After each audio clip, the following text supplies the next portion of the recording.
Okay, hello, what's up mga idol, mga loads ini mga loads, ipapakita ko po sa inyo yung sikreto ko po na mga materials na ginagamit sa isang locator. Ito po yung sikreto mga idol, pinapakita ko po to sa inyo.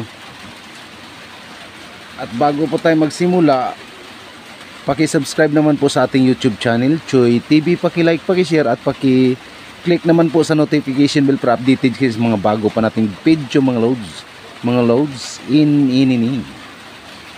Itong gagawin po natin ngayon, sa mga nagtatanong po, ulit po, muna, shout out muna sa mga kaibigan po natin, si Neil Morden TV, Sky TV, Sir Nitoy Easy Idol, magandang araw po sa iyo. Si Don T.H. Bukidnon, si Inday Buraday OFW ng UAE, magandang araw po sa iyo idol. Yon si professor ko, si Idol Danis Vlog, magandang araw po sa iyo prof. Okay, tuloy na po natin. Itong gagawin po natin, load lang po ito, wala po itong range na po natin dito, load lang po, pinapakita lang po sa inyo kung anong pinaka-importante o yung the best, one of the best Choy Gold Locator. Ipapakita ko po sa inyo ng mga materials na gagamitin po natin.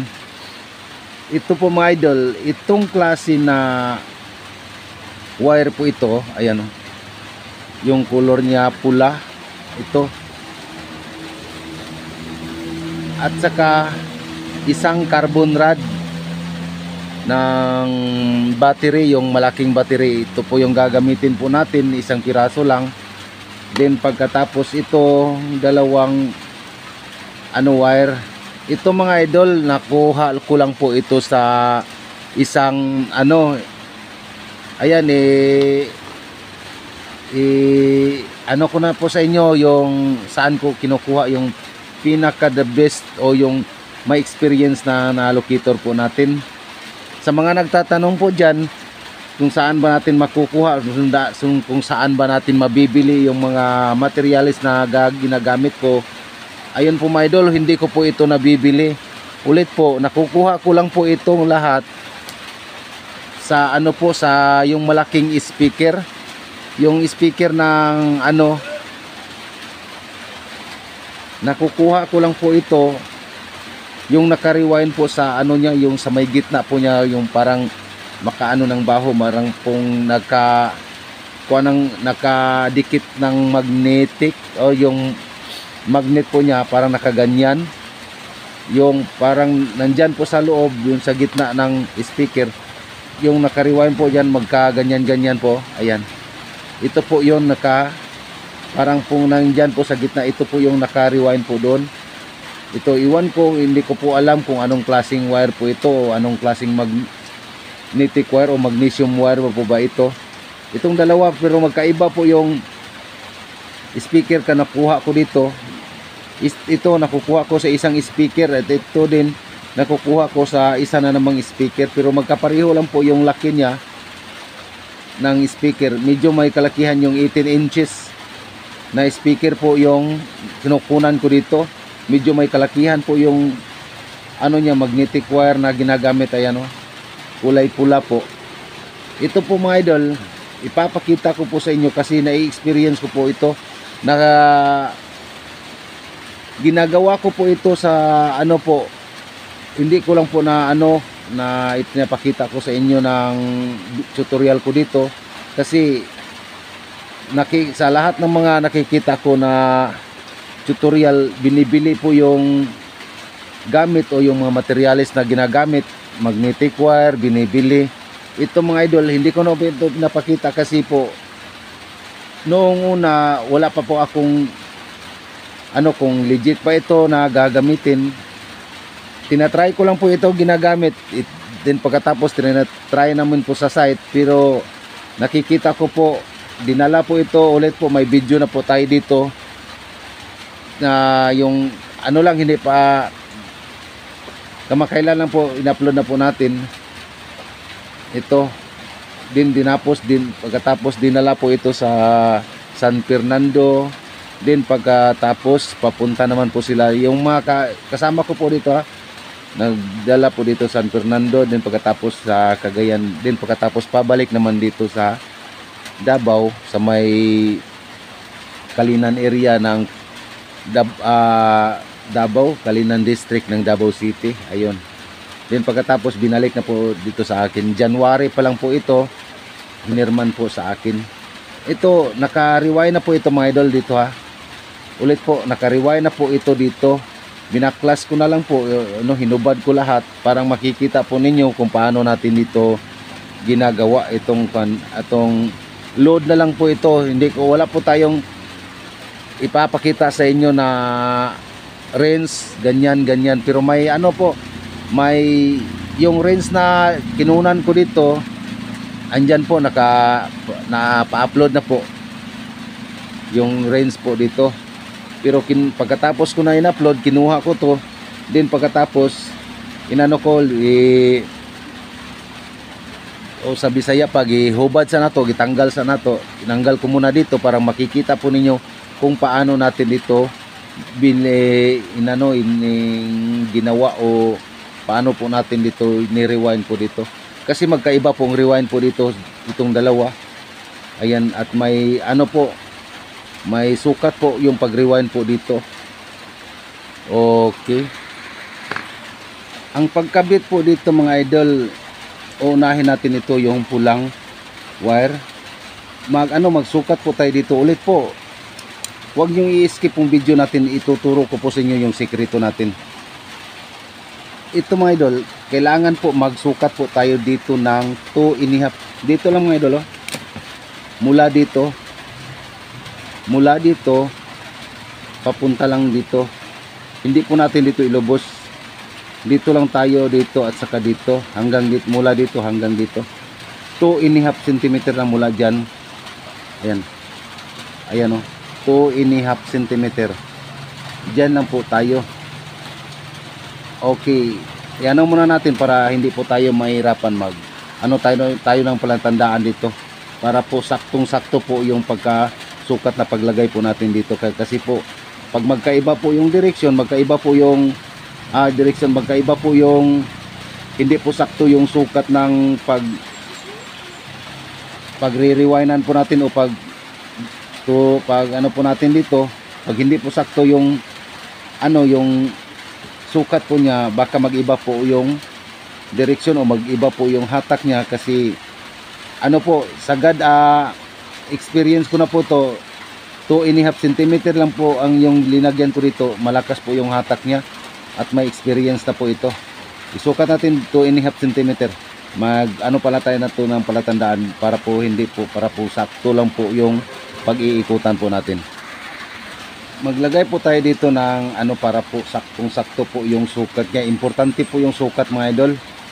Napaka-importante po yung sa totoo lang yung sukat niya.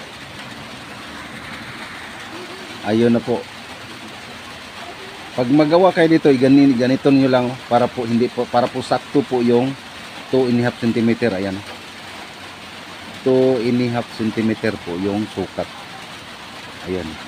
Mula dito papuntang dito sa kabila, ito lang po 2.5 cm. Ayan, tingnan nyo, ganyan po ninyo kasi importante po itong sukat mga idol. Napaka importante po itong sukat. Din pagkatapos ganyan lang po nyo para po pantay po yung po natin. Din pagkatapos mamaya kukunin naman natin ito pagkatapos na natin itong iikutan. Ito temporary palatandaan na po ito na hanggang dito lang po yung iikutan natin. Importante po ito. Huwag nyong i-skip yung video natin. Ulit po, load lang po ito mga idol. Wala po tayong range na gagawin po dito. Pinapakita ko lang po sa inyo paano ginagawa po yung sikreto natin. Paano gagawin po yung sikreto natin. Ulit po, iganyan lang po ninyo. Kukuha lang kayo ng temporaryong electrical tape. Then pagkatapos yung sukat, ayan, ayan oh. Then pagkatapos iano naman ninyo, ayan oh, 3.5 cm, 2.5, ayan, 2.5 cm. Okay. Then pagkatapos ang gagawin po natin ito, babalutan o pagrewindan po natin ito. 3 patong po ito dito, itong pula na wire, magnesium wire ba ito. Then pagkatapos ang ano po dito, kailangan po, ayan, ayan o, ganyan o, nakalabas po ito, itong dulo nakalabas po dito, ayan. Then pagkatapos dito tayo magsimulang mag-ikot. Diyan, dito tayo magsimulang mag-ikot papunta po dito. Then pabalik, then pabalik na naman. Yung dulo dito, ang magkadulo po dito, kailangan po dito nakalabas lahat. Okay. Hindi na po natin ito bibilangin mga idol, kasi medyo may kaliitan po ito. Ang dami po nating bibilangin po dito. Basta isagad nyo lang pag-ikutan yung 2.5 cm mula dito hanggang dito, din pabalik, pariha lang po yun ang ano po niya, yung round po niya. Ito po yung sikreto natin, one of the best Choy gold locator, one of the best Choy gold locator. Ito yung pinakadabis ko na locator, mga dol. Ulit po, paki-subscribe naman po sa ating YouTube channel para po mas maganda po yung natin, para mas lalo pa tayong pagigihan po natin yung pagtuturo. Kung anumang mga kabaguhan o yung mga bago pa nating matutunan, may tuturo po natin sa inyo. Sa mga lang po, yung may interest lang po sa mga treasure. Pero pag wala kang interest, okay naman lang po, wala pong problema yun. Ito tinuturo ko lang po ito para sa mga interesado lang po.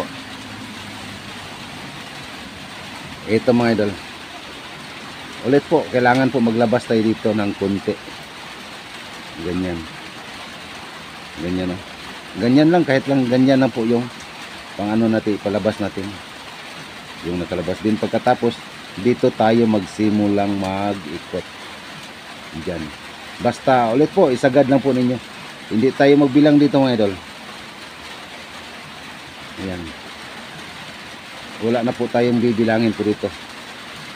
At kailangan po yung pag-ikot po dito, kailangan po hindi po yung o sa Bisaya pa, nagpatong-patong ang pag-rewind o nakatungtong po yung naka-rewind. Kailangan po pantay, ganyan. Bahala na medyo matagalan po tayo pag-ikot dito, importante yung pag-ikot. Okay. Ulit po, ang importante lang po dito, yung tinuturo po namin, importante na kursunada ka. Ito kailangan po, padahan-dahan lang po. Ito load lang po itong gagawin po natin. Ulit po mga idol, 3 patong po ito ha. At hindi na po tayo nagbilang po dito, kasi po may sukat na po ito na isagad na po natin yung 2.5. Ito na mga idol, malapit na tayo na magpabalik po dito. Ayan na.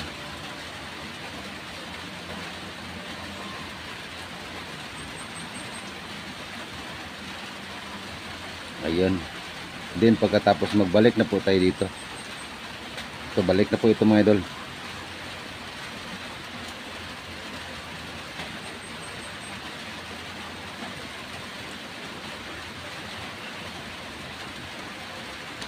Pag magawa kayo dito, so susundin nyo to, dahan-dahan lang po. Importante po dito na pag gagawa kayo dito, importante po dito na maganda po yung pagkagawa o yung pagkaikot po niya, para po maganda po yung hatak o yung connection. ito mga idol, hindi po natin to pinutol kasi connection na po ito sa gagawin po na range. Pag gagawa kayo dito, ito po yung connection ng range, kasama po yung iba dito. Paglagay po natin dito mamaya, makikita po ninyo kung anong mga connection po dapat gawin po natin. Ito load lang po ito mga idol. At hindi pa lang po ito mga idol, kailangan po may kasama po itong carbon rod lang po ito. May kasama po itong yung magnetic coil ng FM radio o yung AM radio, pwede na po yun. Basta magnetic coil po yung isama po natin dito.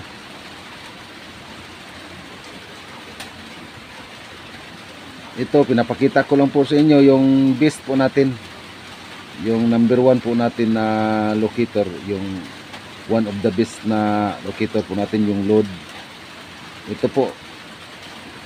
At ang importante na gagamitin po ninyo pag gagawa kayo dito, yung gagawin po ninyo na rinse, dapat po isa pong bronze o copper. Huwag kayong pag ganito pong load, huwag kayong maglagay ng anumang klase na antenna o yung rinse nya. Importante po dito yung maganda pong yung connection, yung yung bronze rod. Ito na po mga idol, panghuling patong na po ito. Ayan, ulit po, panghuling patong na po ito mga idol.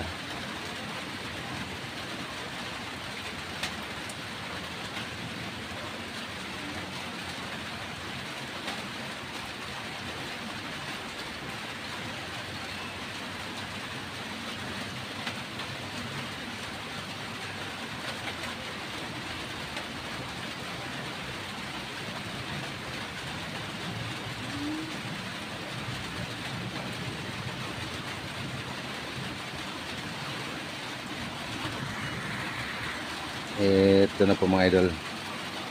Then pagkatapos i-lock natin dito. Ayan.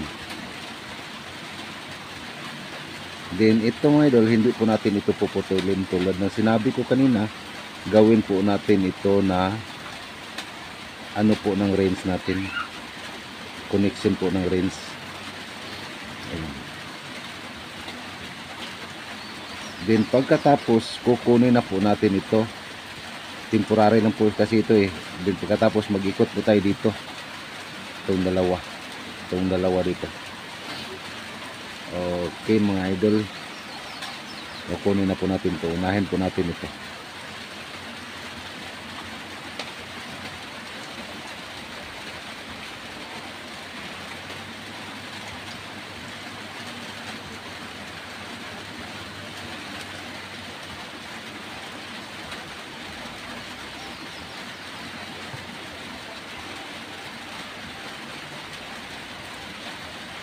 Okay, mag-iwan po tayo dito. Ayan, hindi po lahat po natin kasi po ito naka-connection po direct sa carbon rod po natin. Ito hindi po natin ito hindi po natin ito i-direct. May kailangan po may balot na konti. Ayan.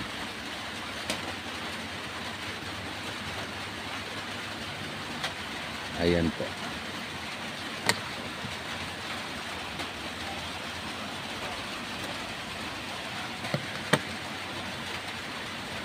Din pag po dito, uunahin po natin dito. Kailangan po ito na nakalabas din dito sa, at ito iganyan po natin ito, yung dulo. Kailangan po nandyan po sa ilalim ng daan. Nalilimutan nga pala natin, kailangan po na ilalim, nandyan po ito sa ilalim ng ayan.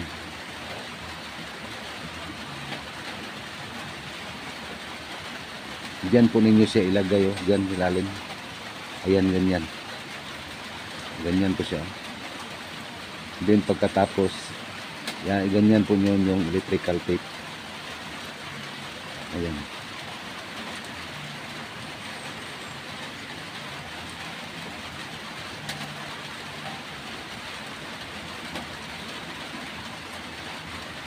Diyan po siya sa ilalim makadaan. Ito pong connection, no?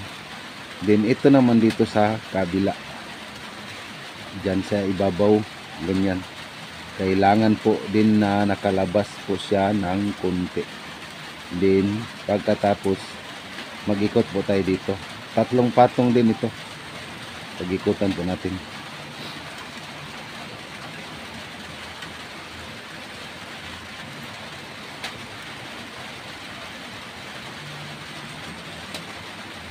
Hindi lang po natin ito bibilangin tulad sa ginagawa po natin sa dito sa kabila, kasi po kailangan po sagad po ito mula dito papuntang dito sa kabila.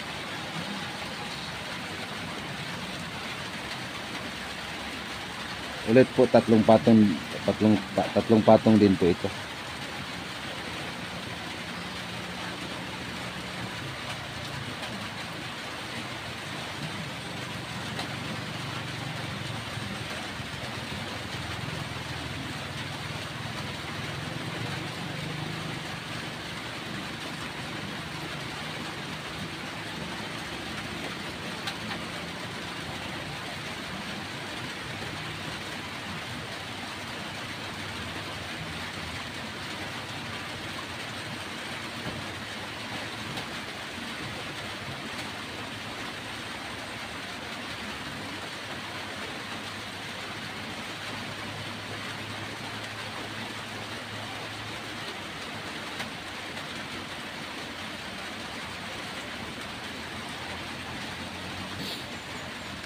Ito mga idol, magbalik na po ito.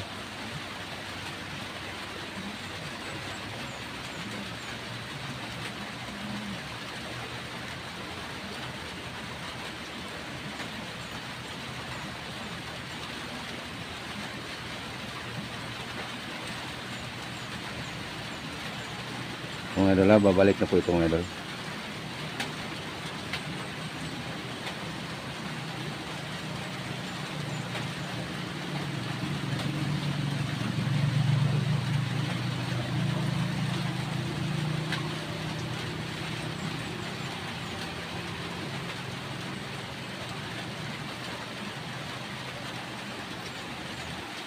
Ito mga idol, babalik na po ito.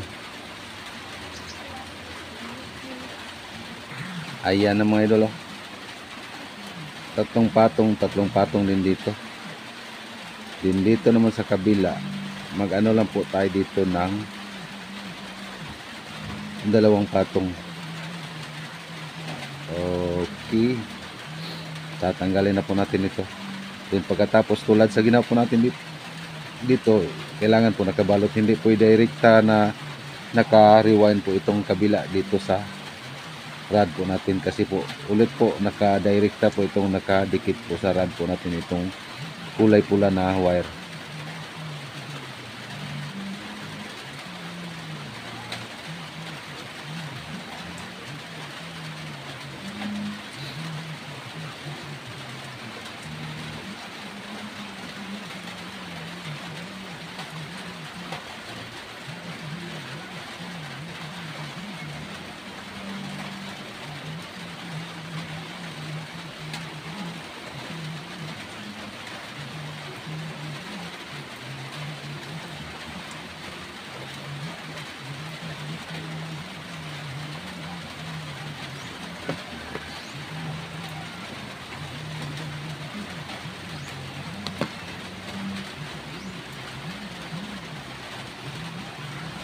Okay, ang pag-rewind po dito naman po siya nakalabas po yung dulo.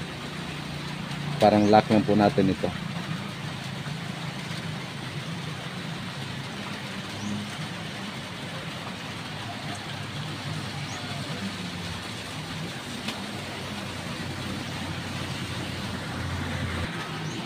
Kunti lang po nakalabas po dito mga idol. Parang lock naman lang po ito.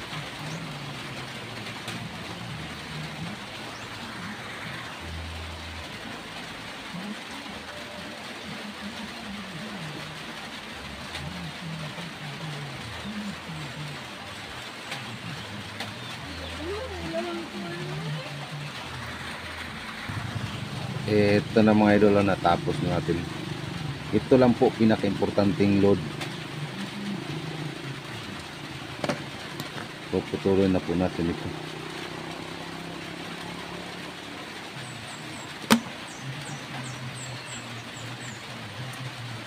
Ito po yung connection ng range.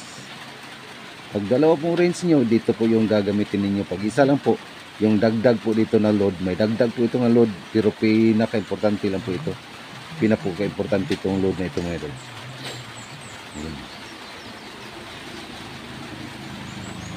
Yun lang ang pinaka-importanteng load.